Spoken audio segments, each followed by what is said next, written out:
Ano po ang XRPL AMM at paano ito makakatulong sa mga XRP holders bilang isang hedging strategy?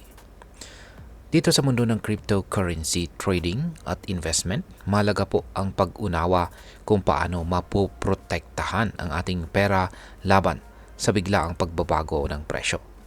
Ngayon ay pag-uusapan po natin ang isang bagong paraan na maaaring makatulong para sa atin bilang mga XRP holders upang mapagaan ang epekto ng market volatility.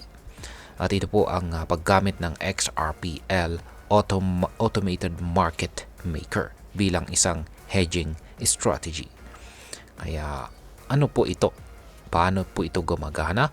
At higit sa lahat ay paano po ito makakatulong para sa atin bilang mga Pinoy crypto traders at investors na interesado kay XRP. Kaya ayan po ang mga katanungan na siyang ating sasagutin sa video na ito. Pero bago po tayo magpatuloy ay nais ko lamang po munang bigyang linaw ang aking disclaimer kung saan ang nilalaman po ng video na ito ay hindi po ito isang financial advice. For education and information purposes lamang po ang layunin nito. Yan, umpisahan po natin sa kung ano nga ba ang XRPL AMM or Automated Market Maker. Ang Automated Market Maker ay isa po itong DeFi protocol na nagpapahintulot sa mga users na maki-join sa liquidity pools para kumita ng passive income sa pamamagitan po ng trading fees. Sa madaling salita, ang AMM ay parang isang automated na exchange kung saan ay maaring magdagdag ng liquidity sa mga trading pairs ng token at maging ang stable coin nang hindi po kinakailangang direktang makipag-trade sa ibang tao. Sa XRP Ledger or XRPL, inilaunch po ang AMM functionality halos isang taon na po ang nakalipas upang mapabuti ang liquidity sa DeFi ecosystem. Sa simpleng salita, ito po ay isang sistema kung saan ang mga users ay maaring magdagdag ng kanilang XRP o iba pang token sa isang liquidity pool upang kumita mula sa transaction fees. Ngayon ay paano nga ba ginagamit ang XRPL AMM bilang hedging strategy? Ayan. Ayon po kay Ginoong Panos Mecras, co-founder po siya ng XRPL facing software provider ng Anudus. Maaari pong gamitin ng mga XRP holders ang Automated Market Maker bilang isang paraan upang protektahan ang kanilang investments mula sa biglaang paggalaw ng presyo ng XRP.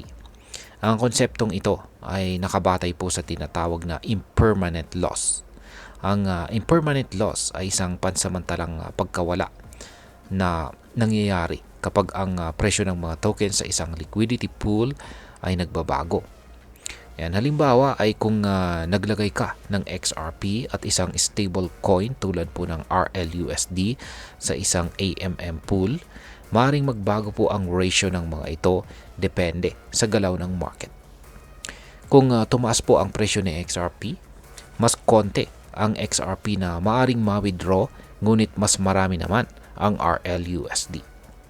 Kung bumaba naman ang presyo ng XRP, mas maraming XRP ang maaring makuha ngunit mas kaunti ang RLUSD. Ang ganitong mechanism ay maaari pong gamitin upang mabawasan ang panganib o risk ng matinding pagkalugi sa trading. Ayan. Ngayon ay bakit po mahalaga ang XRPL AMM clawback amendment?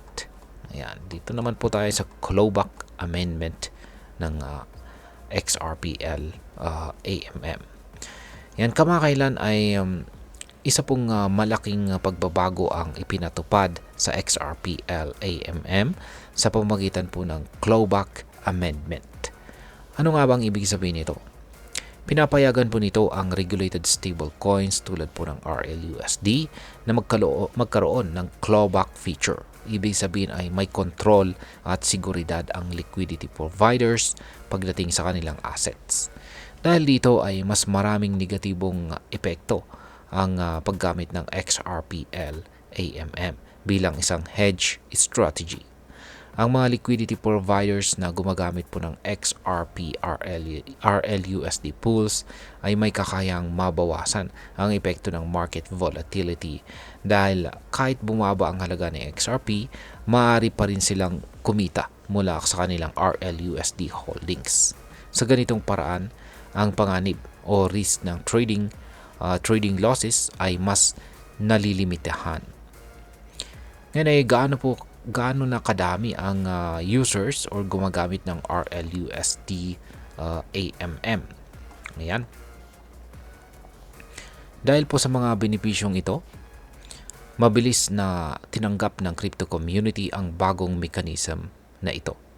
Ayon po sa XRP market data, sa loob lamang po ng 5 araw mula nang maging live ang clawback amendment, mahigit 68 RLUSD-based liquidity pools ang nalikha or na-create. Ang pinakapopular na liquidity pool ay ang XRP RLUSD pool na may liquidity na mahigit $1.4 million. Sa pool na ito, mahigit 280,500 XRP ang kung saan ay may halaga pong $717,000 ang naipon.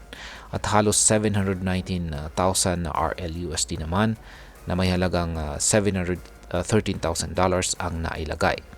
Ipinapakita po nito na maraming traders at investors ang interesado sa paggamit ng XRPL AMM bilang bahagi ng kanilang investment strategy. At ngayon ay ano naman ang maaaring maging epekto nito para sa atin bilang mga Pinoy crypto traders at investors, lalong-lalo na sa mga interesado kay XRP. Ayan, bilang isang Pinoy crypto trader o investor na interesado po kay XRP, ayan, una ay nagbibigay po ito ng oportunidad upang kumita ng passive income mula po sa mga liquidity pools. Sa halip na hawak lang natin ang ating XRP, maaari po natin gamitin ito sa XRPL AMM upang kumita ng dagdag na kita mula sa mga transaction fees. Pangalawa, ito ay isang paraan upang protektahan ang ating investments mula sa malalaking paggalaw ng presyo. Sa pamamagitan po ng paggamit ng XRP RLUSD AMM pool, maaari po tayo magkaroon ng mas balancing portfolio na may kasamang stable coin upang mabawasan ang ating risk. Pangatlo, mas nagiging accessible po ang DeFi sa mga Pinoy traders at investors. Hindi mo na kailangan po maging isang advanced trader upang mapakinabangan ang XRPL AMM. Sa pamamagitan lamang po ng pagpasok sa liquidity pools, maaari na po tayong kumita at maprotektahan ang ating investments nang hindi po kinakailangang maging napaka-active sa pagtitrade. At ayan, bilang panghuli ay ano naman ang aking masasabi tungkol dito. Sa kabuuan, ang XRPL AMM or Automated Money Maker ay isang makabagong paraan upang kumita at protektahan ang ating investments sa cryptocurrency market.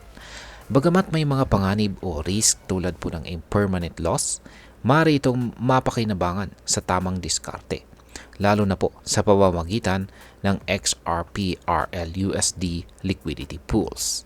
Para sa mga Pinoy crypto traders at investors, ito po ay isang magandang oportunidad upang subukan ang isang bagong paraan ng kita at hedging strategy nang hindi kinakailangang sumabak sa high-risk trading.